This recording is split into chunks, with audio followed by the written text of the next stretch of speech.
Quick update, Cam Dantzler suffered just an ankle injury.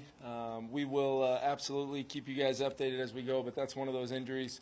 Hard to give a timetable on. We'll get him evaluated, probably get him an MRI tomorrow, scan, and we'll see where he's at. But really, really proud of our team. We talked a lot last night about being at your best when it's required. And how do you do that? You've got to first and foremost be able to overcome adversity, some of which we, self-inflicted, caused on our own. Didn't always play the best complementary football today, but what we saw as a team continue to find ways to win football games down 10 again in the fourth quarter, and really, bounced off of that Harrison Smith interception, his third game in a row, and bounced off of that the right way by kind of capturing the momentum in the football game, and then found a way to win it at the end. So proud of our team to get a win. Of that magnitude, when you're down 10 and nobody one time flinches, we've got that mentality. That's kind of proven at this point of our team. We'll continue to coach better and execute at a higher level and find ways to continue to improve as the season goes on. So we're playing our best ball when it matters. After the penalty on the field goal, you guys go back out. Are you telling guys not to go down, not to score?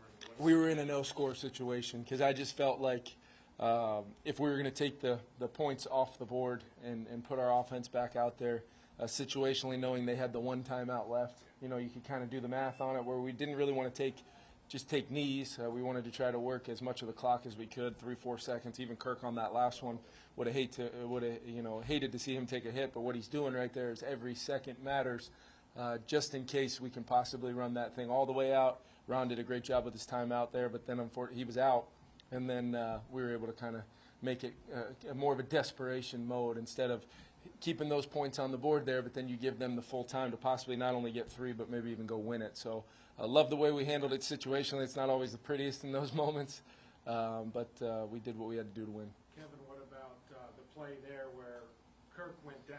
Was there any immediate concern? What happened? And then you left for a play and came back. Yeah, Kirk got hit quite a bit today. Interior of that defensive line is pretty darn good. Montez Sweat on the outside. They did some good things. They sent some timely secondary pressures, corners, and we're seeing kind of the full gamut, to some of our stuff, and we got to continue to do a good job handling some of that stuff throughout as we start to see it. But that play was special in my opinion. There was a critical 3rd and 7. We've got the matchup one-on-one, but Kirk knew he was going to have to pay for that one. Maybe a little bit too quick right there. I thought we had, kind of the down guys accounted for, but for him to stand in there and make that throw at that moment and then only miss one snap, and really that's just a league rule. Otherwise, he wanted to stay in there and obviously go down there and try to finish that thing. What did you make of that bizarre play where the back judge runs into Cameron? Yeah, a couple times a year in this league, stuff like that happens. I think as the coach of the team it happens to, it's very hard to react to in the moment, especially when I felt like that had a good chance to be an interception going back the other way. That ball was in the air for a long time with kind of an overlap safety and Cam Bynum, kind of tracking it. And then for not only it to happen that way, but then also go from an interception to a touchdown was unfortunate. I got to take a look at where everybody was, and I just know how hard it is to, for those officials and kind of with all the different route concepts and where do I stay to still be able to do my job, but also not be in the way. It's easier said than done. Like I said, it happens a couple times a year. I'm just proud of our team for overcoming it. Defensively, I thought outside of that play where, we can only control what we can control, I was really proud of their effort today. How much did you trust that Dalvin would make that catch on that type of play? Huge trust in Dalvin. We've been saying it, and it has not been anything we don't believe. We really do believe Dalvin can impact this game. He got a one-on-one kind of in the red zone right there, critical, gotta-have-it type play. And Kirk Cousins trusted him through a beautiful throw. We expected maybe a matchup versus a linebacker, but they played some dime defense right there with the 6 DB in there.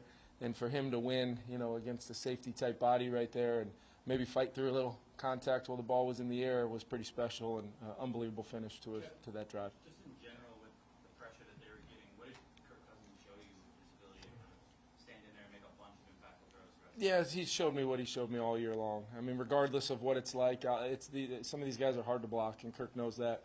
but we've got to find a way. And, we were able to overcome some negative kind of outcomes, some in our control, some out of our control.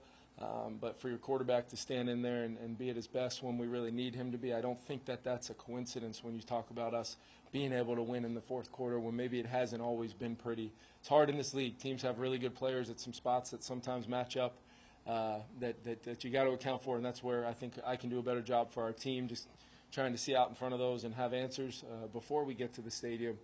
But ultimately, I'm just proud of our guys, the way they can battle over and over again, adversity, no flinch, and it might seem like a little thing, but it being down 10 in the fourth quarter, you really two decisions to make as a football team, and we keep making the right one. Kevin, what can I say? For Kirk, every win is important. Yeah. But do you think this one meant a lot more to him than, I guess, your standard win? I don't know if I don't know. I'd have to let Kirk answer that, but I can tell you that his teammates were very, very excited when he received the final game ball in the locker room and broke us down. You can just feel what this guy means to his teammates, this organization, and as a first-year coach here, to have him as our quarterback, I feel very confident and feel lucky to have Kirk as our guy because he's playing at a really high level and overcoming some circumstances that, quite honestly, we're learning a lot about him, and I feel great about where he's at right now. Kevin, you talked about kind of trying to give guys a chance a little bit more, and you saw it, I guess, on the touchdown to Jefferson. How did you think he did in that regard in terms of trusting his receivers to make contested catches? Are you talking about the one at the end of the first half? Yeah. Yeah, that was what we were looking for right there, a one-on-one in that situation with a plan for kind of pressure and what they may throw at us. We still had our one timeout left, so if we didn't get that look, we had the ability to put the ball in play and maybe get a little closer and use our timeout. That was just my one point in some discussions afterwards was, hey, let's just make sure we understand, as we watch that's not a Hail Mary. That's a one-on-one to one of the best receivers in football. And that's what we were hunting, and I'm so proud of Kirk for throwing it. And it's unfortunate that it ends up being his only interception of the day on a play like that. And loved him giving Justin another chance there at the end, trying to get a touchdown on that third down before we kicked it for the game-winning field goal right there. But those are tough plays, bang-bang plays, and we're going to keep giving Justin those one-on-ones down the field, both in the red zone and in the field, just trying to generate chances to get our best player of the football. Kevin, what can you say about TJ's play and getting up to speed so quickly after just arriving Tuesday? First and foremost, he deserves all the credit. Both him and Brian Angelico, the tight ends coach, they spent a lot of time together over the last 5 days getting him ready to play. We did not really dumb anything down. We didn't have a separate offense when TJ was in there. I'm amazed at how prepared he was to play. I think it's a testament to his work ethic, his ability to retain a lot of information, and then obviously the coaching by Brian to just get with him and kind of be at his side for 5-6 days in a row in hopes of having him ready to go. I think 9 targets, 9 receptions, some on third down, and you could feel his presence on the field. It's a big-time addition that Kwesi and his staff went and got us. Kevin, one of the things that Justin said to me on the field was, we still haven't played our best game. Yeah. For you guys to have this record at this point in the season, what does it say about how good this team can be, being that you guys haven't put a full 4 quarters? Yeah, I think I know one thing for sure. We can have confidence to go try to win a football game, however it's gone. You got to treat each one of them as its own. But I do think when you're able to overcome and win on the road, adversity of double-digit deficits, that only helps us in the back of our minds knowing football games are going to go a lot of different ways, but the next play mentality of knowing we're going to get this thing done. We're going to continue to stay together. Complementary football with the defense making a huge play, and then the offense turning that into a touchdown was huge. But that 4-quarter game is going to be out there for us. And as I keep telling our team, no reason why it can't be next week. But it'll be nice if when those moments and those quarters start to stack on each other.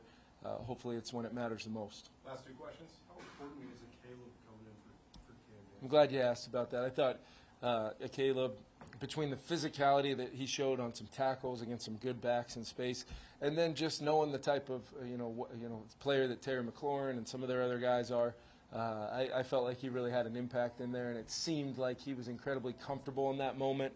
I give Ed and his staff a lot of credit for having him ready to roll like that. And we'll see how Cam does, but it's big time snaps for Caleb stepping in right there. Would you like to summarize your weekend, including the family edition you had? Yeah, so we thought a couple of days earlier in the week, we thought it might have been time, but ended up being the right time was Friday evening, and then getting the opportunity to get through the week with our team.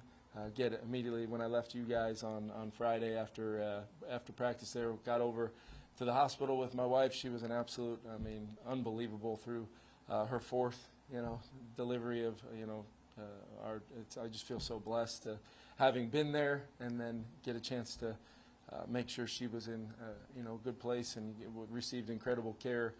Helped me to be confident to come out here with our team and try to get a win, but I cannot wait to get back there. Just so excited to get back to my family and really spend some more time with my new daughter. Thank you, though. What's her name? Her name is Callie. Callie Grace. How do you spell it? Callie. Yeah. Thank you for asking. It's good seeing you, man. Yeah, thank you. Absolutely.